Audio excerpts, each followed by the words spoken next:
We're going to be talking about and showcasing a 1945 Corsair. And the collector, well, this individual from the PD region of South Carolina is responsible for grabbing this thing in New Zealand. And now here it is in the beautiful state of South Carolina, and one of 20 still flying in the United States. Barry Avent. Barry, listen, my friend, I know that the passion has to be there, because this is no small undertaking. Tell me about this plane. Well, it's a 1945 Goodyear-built Corsair that was then leased to the New Zealand Air Force in World War II, and actually flew Pacific battle time late in the war of World War II before the Japanese surrendered to us. And we were fortunate enough, or I was fortunate enough, to be able to find it in derelict condition, have it shipped back to the U.S. and put together right here in Cheraw, South Carolina. Well, let's talk about this derelict condition, okay?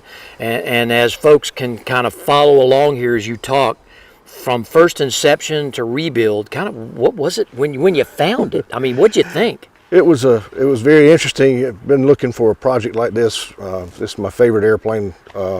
Nothing against the P-51s, they're beautiful and they're great airplanes and they're a favorite too, but the Corsair was always my childhood favorite growing up, and the TV show Baa Baa Black Sheep was the kids TV show we watched growing up and everything else, so it was kind of neat.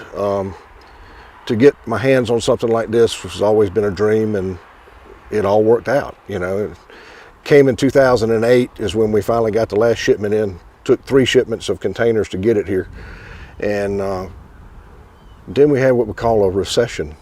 And so things slowed down a little bit, so we weren't able to go right to work on the airplane immediately. We had to put it away for a little while, but with Wendell Hall at Hall Aviation and his expertise and his abilities, and multiple people from other places, Nelson Easel out in Texas was a big help to us. Jim Tobel, who here in South Carolina, great for information, all have histories with Corsairs. And Wendell has a very good characteristic and very crafting ability in his style of work. He can, and we had to bend metal. You'll see pictures. You'll see all kind of stuff of what all we had to do from 2011 to 2014 to get it back in the air and get it flying again. Well, okay. Now, it had not flown from 46 until 2011, 2012? 2014. That's correct. Wow. So 1946 to 2014.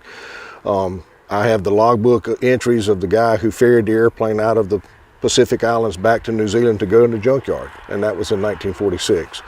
And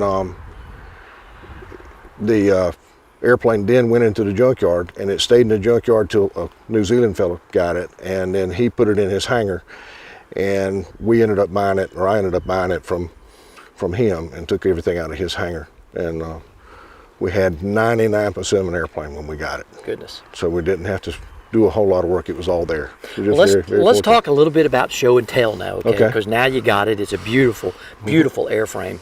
Now, what do you do with it, okay? Well, history. I mean, I love putting history back together. I've had multiple World War II aircraft. I have multiple antique airplanes. And being able to go to events and go to shows, Wendell and Alex and I fly a lot of events in North and South Carolina, where people that can come experience their life in the past and bring it back to life. I had a C-47, which is a DC-3, that was in military colors, and I did it first until I got the Corsair up and running, and then I sold the DC-3. But being able to take folks who gave their lives, not only just give their lives, gave their time to help keep this country free, to do what we're able to do, we wouldn't be able to fly them if it weren't for what they had done. So putting the history back in front of them for them to be able to come back and see it is very important.